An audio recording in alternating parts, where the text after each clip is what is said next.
let's go. Let's get out of the car.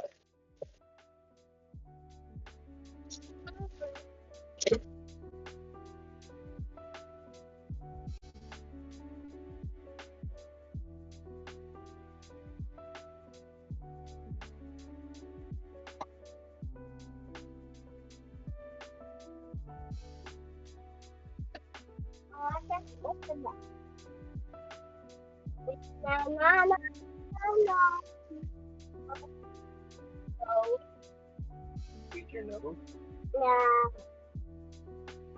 Is it like how you're innocent when you're a child? Is it the same type of thing? Good. Did you go pee? Pee? Okay, good. We're gonna go inside.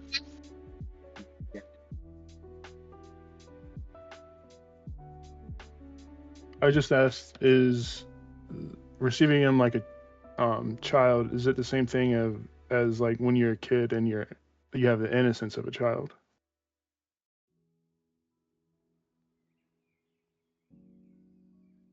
Um, like I thought I mean I was told when I was told by a preacher or a priest actually that when you're young,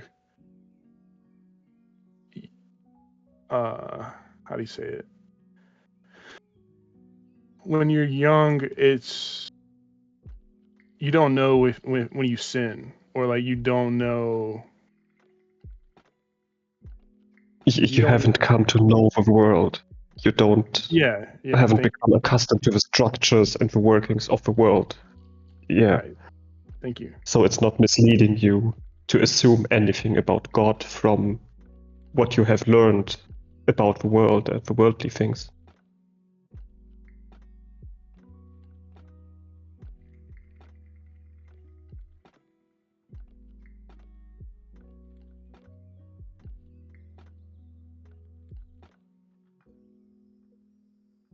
Sure, sure.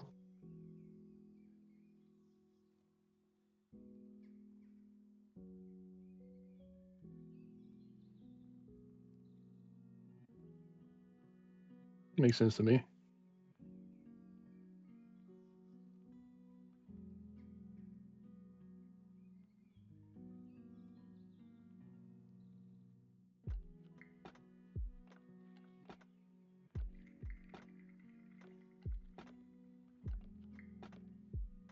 Amen.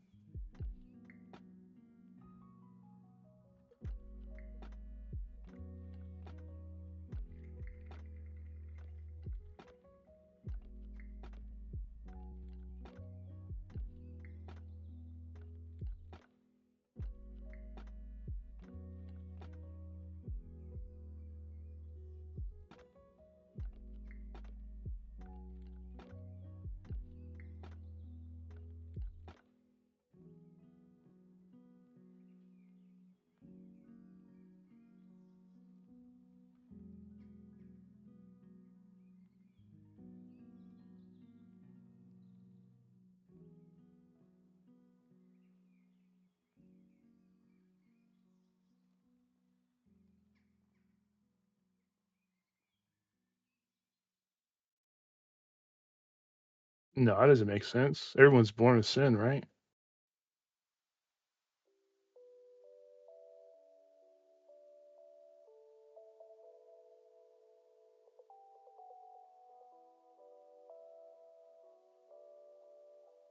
Thank God for Jesus.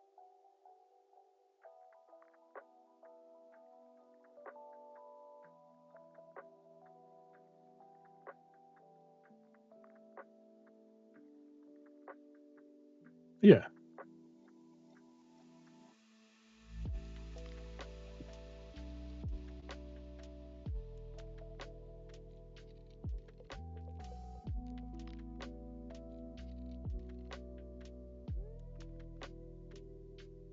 I was under the impression that after the resurrection,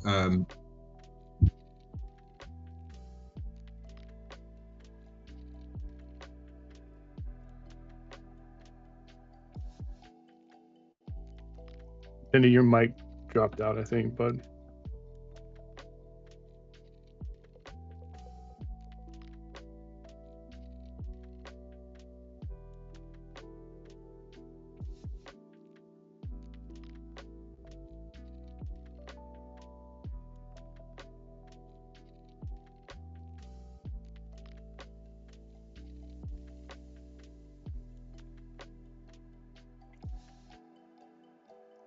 Yeah, I agree. I agree. Yeah.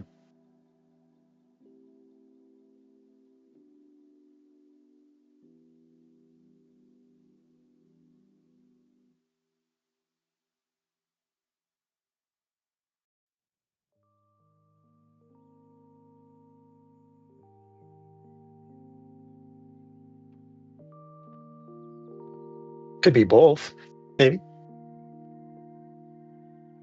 Yeah. Yeah, I think both. Yep.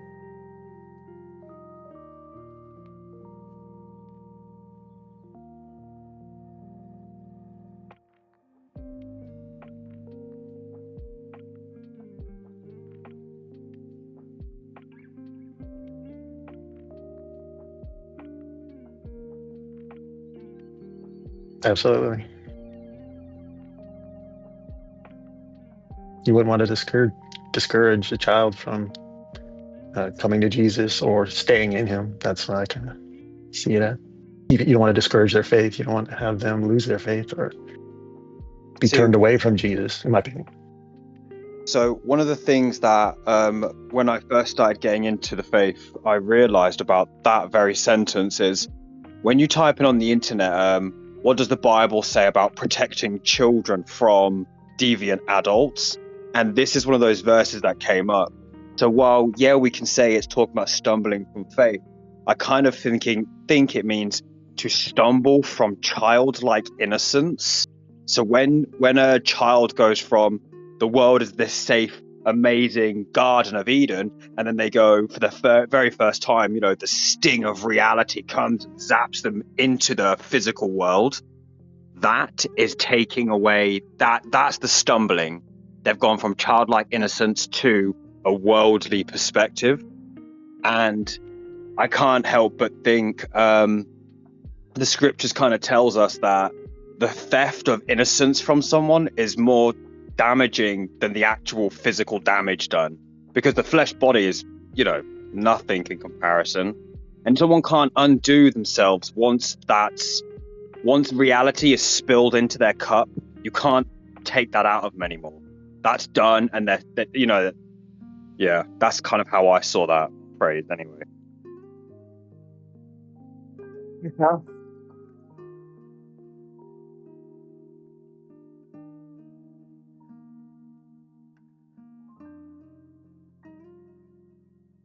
Does anybody else want to add on to this article?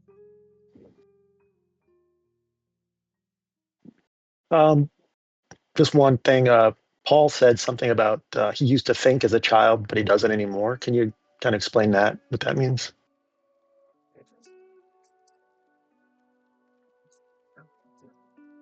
I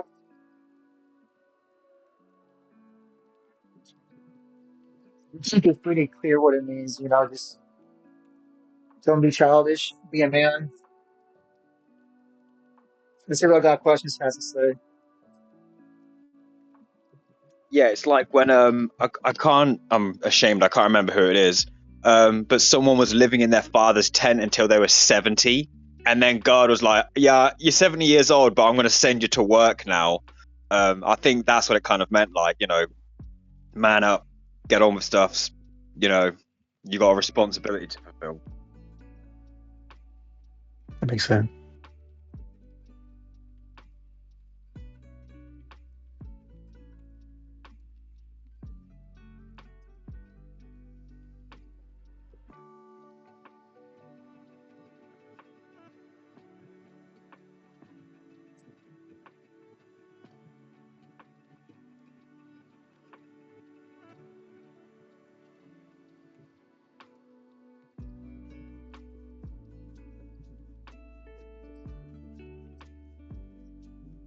So within the context of spiritual gifts, here it says in the middle of 1 Corinthians, Paul discussing the primary motivation for the deployment of the spiritual gifts.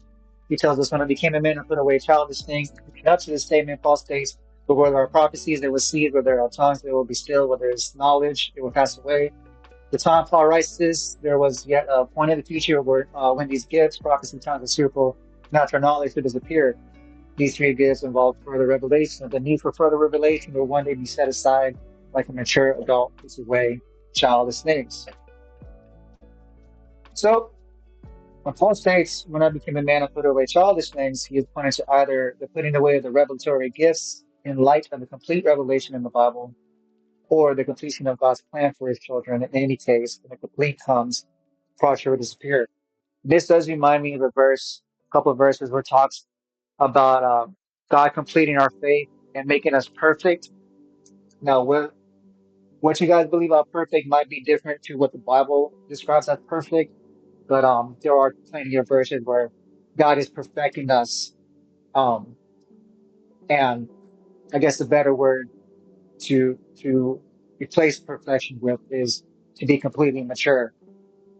And I think that's what Paul is talking about is, God doesn't want you to be a baby in the faith or a child in the faith, but to be complete with your spiritual gifts and your callings. And yeah. So the meat, basically, don't desire just the milk, but also the meat. Yeah. Gotcha. I would go with like a fine wine that has matured to perfection. I like that.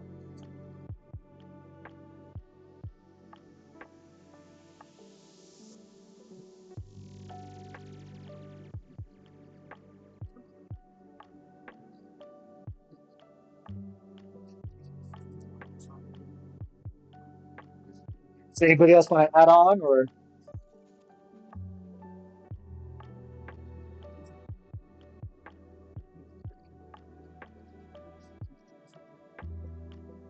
let's say that's all we got for the Bible studies. I really appreciate you guys. Take a look at the thread for the next Bible study topic, and I'll talk to you guys soon. God bless. Thank you, Blue. Thanks, God bro. bless. No problem. God bless Thanks, you Blue. all. Good night, guys. I think so. God bless. God bless.